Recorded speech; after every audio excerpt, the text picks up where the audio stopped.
everyone, this is Angie at Stampin' with Amore, and today I am sharing a teacher's card. It is getting to the end of the year for our kids, and so our kids get out like in May 25th or so, and I can't remember, but because I don't have kids in school anymore, but my grandkids go. And so it's time to start thanking our teachers for an appreciation for them, because sometimes it goes unnoticed how much hard work they put into their classes. And so today I'm sharing this teacher's card. So the card is using the Picked For You stamp set. I love this stamp set, and it is retiring, so if you want it, grab it before it's gone. It's perfect for teacher cards. And those stamp sets are few and far between. I love these teacher stamp sets so we can create cards for our teachers. So this is what I'm using for that. And then I am also using the stitched, not the stitch circles, but the layering circles, and I'm using the largest of the plain circle. Alright, so let's get started with this. So you're going to need a card base that is 5.5 by 4 1/4. This is the basic Whisper White, but it is the thick. And then I'm using some Designer Series paper, which is 5.5 by 4 1/4, and this is the All My Love Designer Series paper, which is also going away. It is retiring. And then we're going to use a piece of basic black for that chalkboard effect. And this piece is 3 3/4 by 5 1/4. You are also going to need a piece of Daffodil Delight to create your little ruler. And this is 4 by 3/4. And then another piece of basic black for the sentiment, which is 4 by 1/2. Alright, so let's get started with this. Let's see, let's go ahead and we can first, oh, and I didn't tell you about the Whisper White piece. The Whisper White piece that we're going to create cut the circle out of is 3 1/4 by 4 3/4. Alright, so let's go ahead and cut our circle out of here first, because I think that's all we're going to use for the big shot. So let's get that out. And I think I'm going to cut it on this side because I see a little tiny spot on the other side. I don't know what it is, but... Alright, so we are using that largest of the plain circles, and no, we are not using the largest because this is too big for that. Because the other one, I think we're using the second largest. Yeah, because there is a little bit of space on both sides. So we're going to put that almost in the middle, a little bit towards, down towards the bottom, just a hair. I thought it was the big circle, but that was too big. Alright, so we have our circle here for the opening for our little chalkboard. And then I'm going to take my basic black. We'll go ahead and stamp and emboss because we are using emboss for this. And to keep this in place, this little white piece, so we get our sentiment in the center there, I'm going to use a little bit of this. It is the type that you can take off. I can't think of the name of it. Repositionable tape. It is not the permanent. So we're going to put that right there. And then we're going to stamp You Are Terrific. And I am using my little embossing buddy here, and this also gives it a little bit of a chalkboard effect, so I'm going to put that all around so it looks like that. And it also helps with the embossing powder not to stick where you don't want it. So I'm going to center that right in the middle. And then I'm also going to go ahead and do this little black piece that we did for a special teacher. We'll just emboss these together.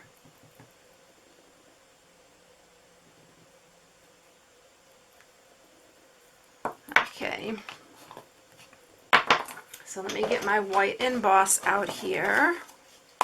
We can take our little Whisper White piece off now.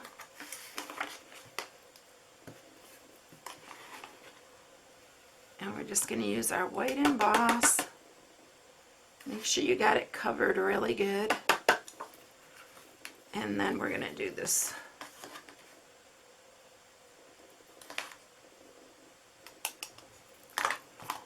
Okay, so we are now ready to emboss. So I'm going to get my heat tool and we will emboss this.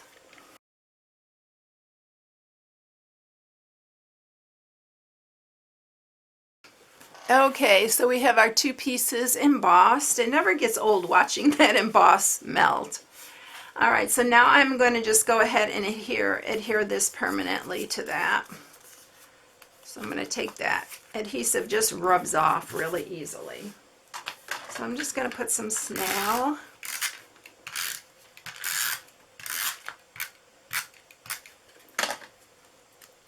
And we'll add it to here. And I can see where I already added it because it has that powder on it.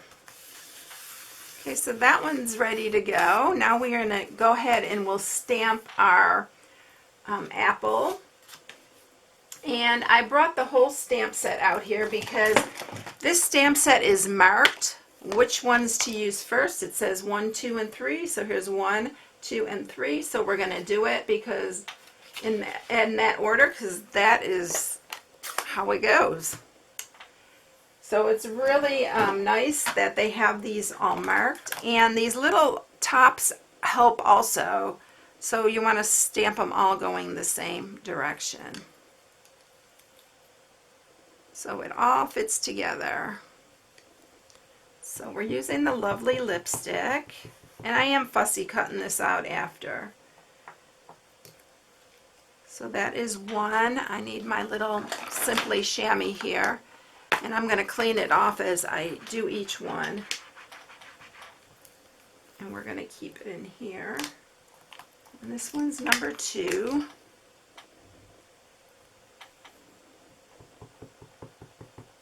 It's really a pretty apple. So there's number 2. You can see it starting to come alive. So they say it's 2-step stamping, but this one is 3-step. And then we're going to do our last one. And you can do these different colors. You can do like light and dark, but I'm keeping it all the same. So there's our apple. And then I am going to use some Mossy Meadow for the little stem.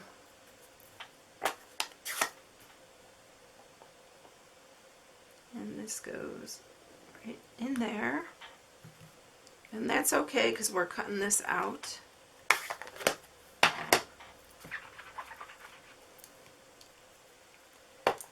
And that's that.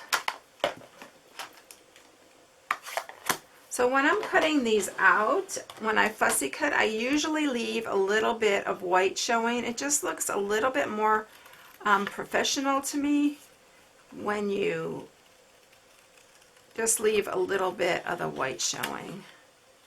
It looks like almost like you've used a framelit on it or a cutting machine.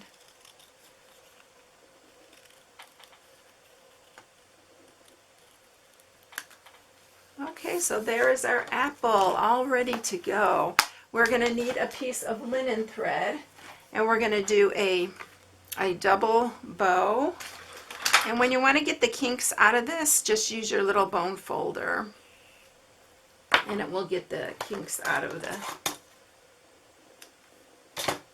So we're doubling this, and we're going to make a double bow.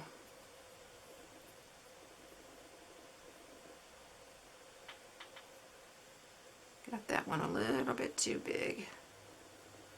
Let's do that again.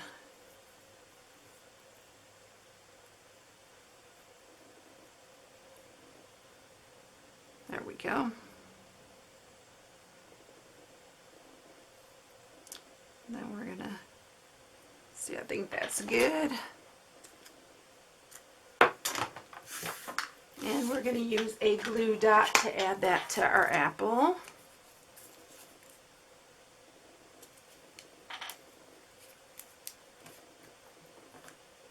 Right there.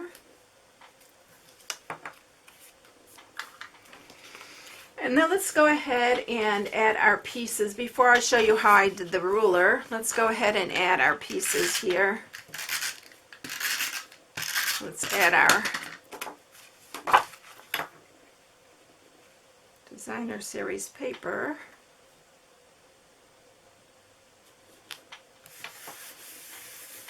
And then we're going to go ahead and adhere this one.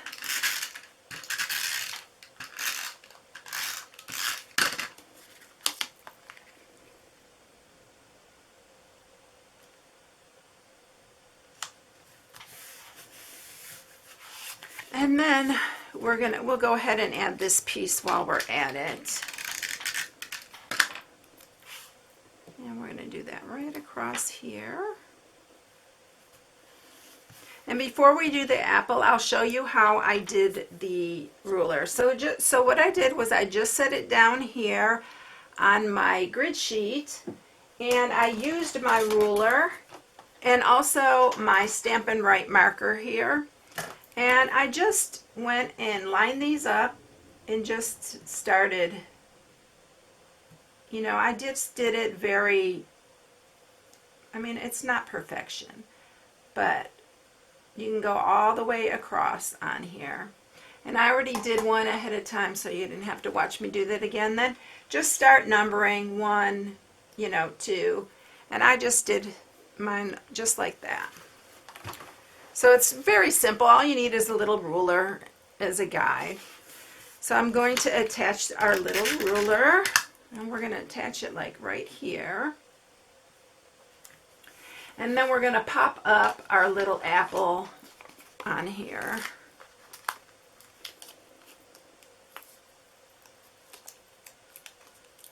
Remove our little backings. And then we'll add our apple right here. So that's it. There you have it. I think it's super cute, and it's just perfect for that special teacher. I'll probably give these to my grandkids for their teachers. But anyway, I hope you enjoyed it. If you haven't subscribed, please subscribe and hit the bell for notifications each time I upload a new video. I hope you all have a blessed day, and I'll catch you in the next one. I'll see you later. Bye.